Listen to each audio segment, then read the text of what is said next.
ठीक है, अब आगे है types of programming languages. Programming हम सबको पता है क्या होती है, और प्रोग्रामिंग लैंग्वेज क्या होती है ये भी हम सबको पता है।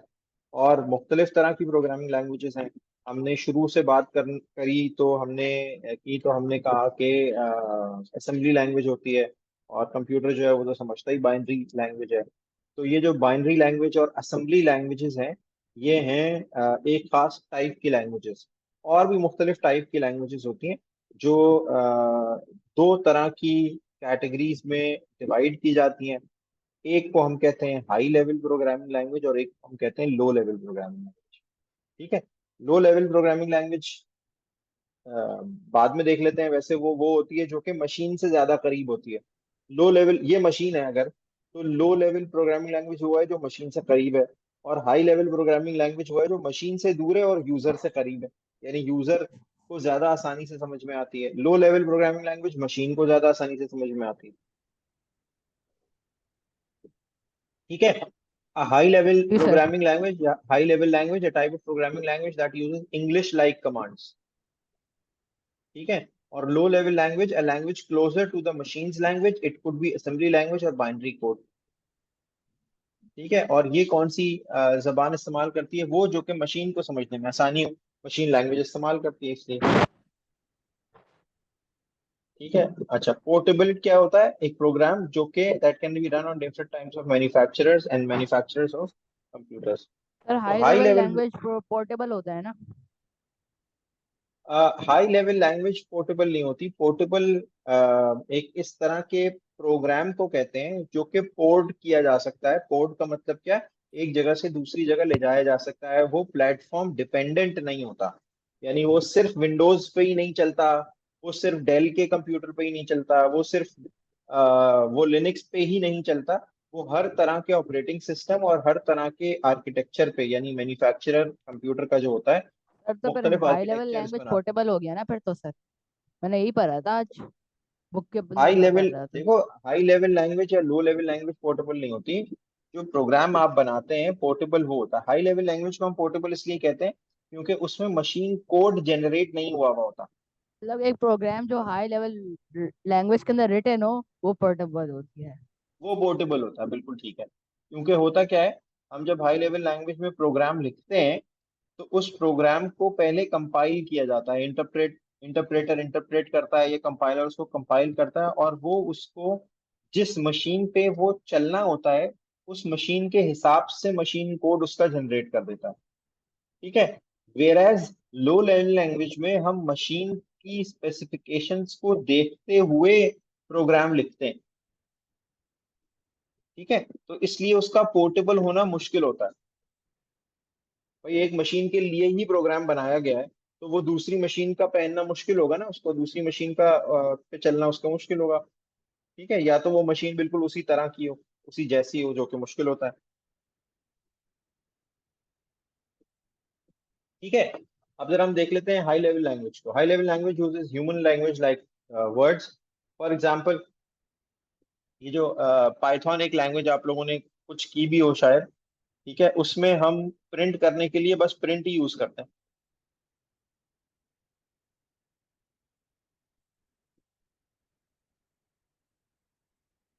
ठीक है। ये जो एक स्टेटमेंट है प्रिंट की, ये हम प्रिंट यूज करते हैं। या जावा में हम ऐड करने के लिए number 1 = 10, number 2 = 5, number 3 = number 1 plus number 2। अब this is closer to English language. ऐसा ही है ना?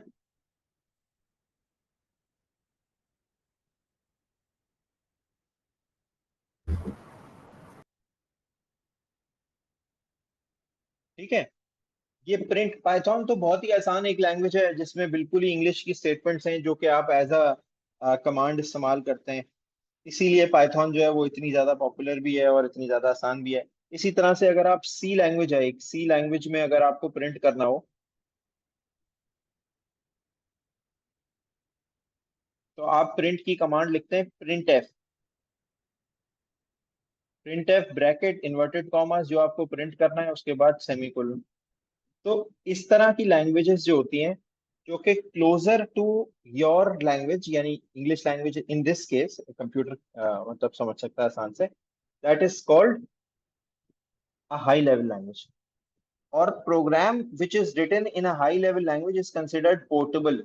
ठीक है, आप एक सिस्टम पे, जो कि अभी हम बात कर रहे थे, आप प्रोग्राम लिखें और आप उसको डिफरेंट कंप्यूटर्स पे चला सकते हैं। ठीक है, यहाँ तक क्लियर है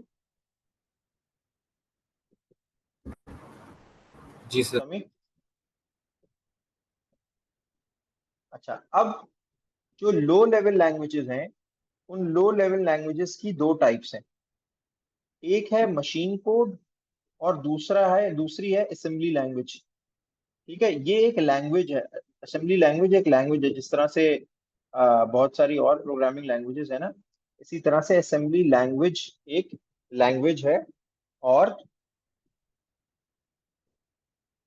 उसमें प्रोग्राम लिखा जाता है, बड़ा मुश्किल काम है उसको। अभी एग्जाम्पल उसकी देखते हैं तो अब हमें पता चलेगा कि क्या मुश्किल क्या है उसमें। ठीक है, अच्छा, अब कंप्यूटर, हमें ये पता है कि जी fetch decode and execute cycle होता है, याद है ना?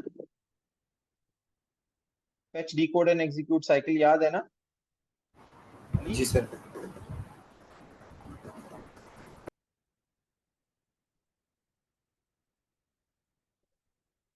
ठीक है, अच्छा, फेच डिकोड एग्जीक्यूट साइकिल अगर याद है तो हमें ये पता है कि जी कंप्यूटर जो है वो मशीन कोड एग्जीक्यूट करता है और वो बाइनरी में होता है। ठीक है, अच्छा, अब हाई लेवल लैंग्वेज में अगर हम प्रोग्राम लिख देते हैं तो होता क्या है कि हाई लेवल लैंग्वेज तो वो है जो कि यूजर की समझ में आ रही है, यानी मेरी और आपकी समझ में आ रही है कि लिखा हुआ प्रिंट। लेकिन मशीन तो यहाँ है, मशीन तक लाने के लिए और मशीन को समझाने के लिए हमें उसको मशीन कोड में कन्वर्ट करना पड़ता है। ठीक है, अच्छा, अब हर कंप्यूटर का अलग मशीन कोड हो सकता है, और मशीन कोड में कन्वर्ट होने के बाद ही वो प्रोग्राम एग्जीक्यूट होता है। ठीक है, अच्छा, इसका मतलब ये हुआ कि मशीन कोड जो है वो नॉन पोर्टेबल हुआ, यानी जिस मशीन के लिए वो प्रोग्राम लिख दिया गया है उसी मशीन के ऊपर वो प्रोग्राम काम करेगा, या उस जैसी मशीन पे काम करेगा। अगर कोई और मशीन आ जाएगी तो उस पर वो काम नहीं करेगा। ठीक है, मशीन कोड ऑब्वियसली एग्जाम्पल क्या है, बाइनरी कोड में लिखा हुआ है। अब ये तो बहुत मुश्किल काम है कि इसमें कोई प्रोग्राम लिखा जाए मशीन कोड में, 0011, इस तरह प्रोग्राम लिखना बहुत ही ज्यादा मुश्किल होता है। तो एक हमने जो मिडिल ग्राउंड है वो ढूंढा कि भाई इतना मुश्किल ना करें, कुछ थोड़ा सा आसान कर ले, और उस थोड़े से आसान को हम कहते हैं असेंबली लैंग्वेज, जो कि बहुत मुश्किल है। Assembly language is an in between stage, एक एक मिडिल ग्राउंड है हाई लेवल लैंग्वेज और लो लेवल लैंग्वेज के बीच में एक लैंग्वेज है, उसको हम कहते हैं असेंबली लैंग्वेज। अच्छा, ये क्या करती है, it uses mnemonics to represent code. Mnemonics क्या, हम मुख्तलिफ मेमोरी लोकेशंस को यूज करते हैं प्रोग्राम करने के लिए। कोई भी प्रोग्राम बनाते हैं तो वो मेमोरी की लोकेशंस को यूज कर रहा होता है, तो हम इसमें डायरेक्टली रजिस्टर्स को इस्तेमाल कर रहे हो। ठीक है, 8 रजिस्टर्स हैं, हमें उसकी जरूरत नहीं है, मैं सिर्फ वैसे ही बता रहा हूँ।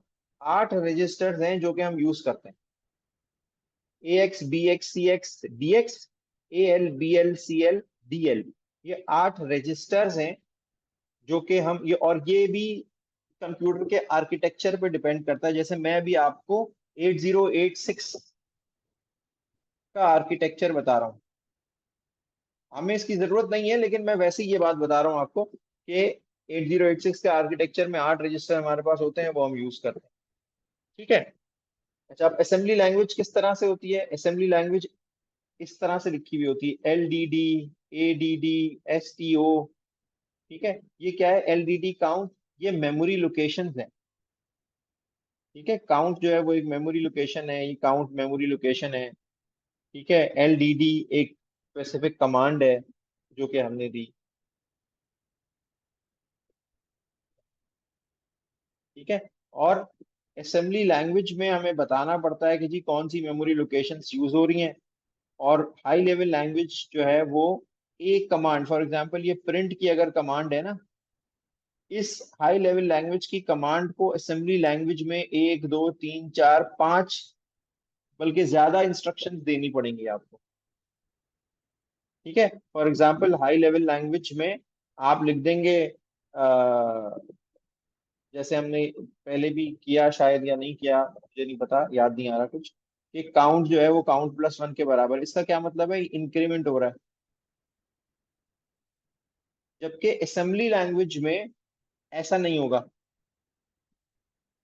ये जो ये जो तीन इंस्ट्रक्शंस है ना पीछे जो हमने पढ़ी, ये वाली LDD count, add count, add one STO count, ये इसके बराबर है। ये count equals to count plus one इसके बराबर है। ठीक है। या फिर इसको हम किसी और लैंग्वेज में, हाई लेवल लैंग्वेज में, count plus equals to one भी लिख सकते हैं। ये मुख्तलिफ लैंग्वेजेस में डिपेंड करता है।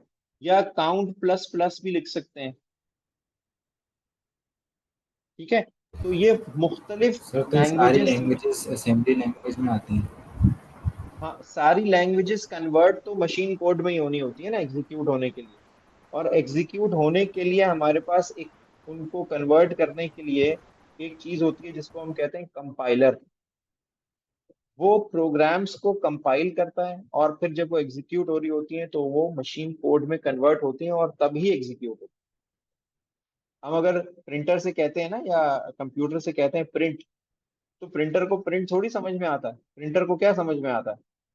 प्रिंटर को तो उसका मशीन कोड समझ में आता है। तो कंपाइलर क्या करता है प्रोग्रामिंग लैंग्वेज में जो होता है वो ये करता है कि वो उस प्रोग्राम को, उस हाई लेवल लैंग्वेज को पहले कन्वर्ट करता है मशीन कोड में और फिर उसके एग्जीक्यूशन की तरफ बढ़ा जाता है। ठीक है।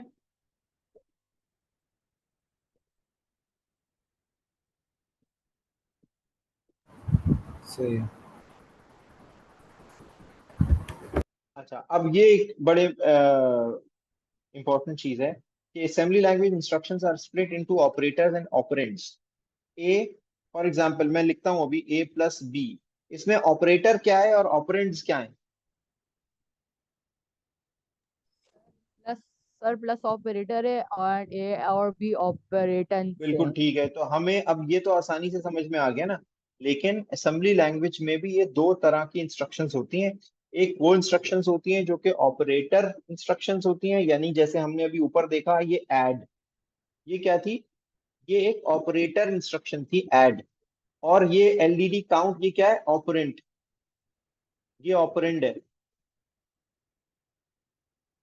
तो दो तरह की इंस्ट्रक्शंस हैं। ये ऐड जो है ये ऑपरेटर इंस्ट्रक्ट के तौर पे काम करता है और ये ऑपरेंड इंस्ट्रक्शंस के तौर पे काम करता है।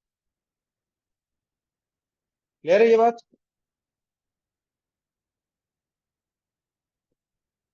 अच्छा जी, अब क्या करें? अब हर लैंग्वेज के जी सर। अपने ड्रॉबैक्स हैं। ये सिर्फ हाई लेवल और लो लेवल लैंग्वेज की बात नहीं हो रही। हर लैंग्वेज के अपने ड्रॉबैक्स हैं, चाहे वो चार हाई लेवल लैंग्वेजेस हों। फॉर एग्जांपल आपके पास है विजुअल बेसिक है, आपके पास पाइथन है, आपके पास पीएचपी है, आपके पास विजुअल सी है, सी शार्प है। तो हर लैंग्वेज के अपने ड्रॉबैक्स हैं। ठीक है। और अपने उसके बेनिफिट्स हैं। तो हमें ये समझना जरूरी होता है कि कौन सी चीज किस तरह की लैंग्वेज में ज्यादा बेहतर बनेगी। एक कंप्यूटर इंजीनियर का, एक प्रोग्रामर का काम ये होता है कि वो ये डिटरमिन करे कि किस चीज को बनाने के लिए कौन सी लैंग्वेज ज्यादा बेहतर रहेगी। ठीक है। तो इसलिए उसको ये भी पता होता है कि किस लैंग्वेज की प्रॉपर्टीज क्या है, कौन सी लैंग्वेज किस तरह का काम किस तरह से कर सकती है, उसमें वो काम करना मुश्किल होगा, आसान होगा, उसकी स्केलेबिलिटी किस तरह की होगी। स्केलेबिलिटी किसे कहते हैं अली?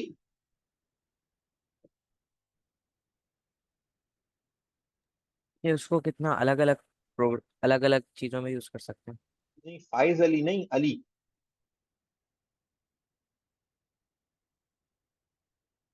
सर वो कितना बना सकते हैं ऐसी कुछ।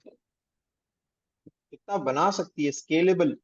देखो नहीं स्केलेबल, बना स्केल कितना बढ़ा सकते हैं उसको, बिल्कुल ठीक है। स्केलेबल का मतलब ये होता है कि आप उसको अकॉर्डिंग टू योर नीड किसी चीज को बढ़ा सकें या उसको कम कर सकें। ठीक है। That is what scalability is. आप, होता ही है कि आपने एक काम शुरू किया, अब आपने एक सर्वर लिया और उस सर्वर पे आपने कहा कि भाई मेरी वेबसाइट, उस पे वेबसाइट अपनी होस्ट कर ली और आपने कहा भाई मेरी वेबसाइट पे ज्यादा यूजर तो होंगे नहीं इनिशियली, बस 100 यूजर के लिए मेरे पास सर्वर होना चाहिए, तो आपने उसको 100 यूजर्स पे कॉन्फ़िगर कर लिया। लेकिन हुआ क्या कि आपके यूजर्स बढ़ते चले गए, आपके 100 यूजर से 1000 यूजर हो गए। तो स्केलेबिलिटी ये होती है कि आपने उसकी कैपेसिटी 100 यूजर से 1000 यूजर और 1000 यूजर से 10,000 यूजर तक भी कर सकते हो। तो वो ये दिस इज कॉल्ड स्केलेबल। ठीक है।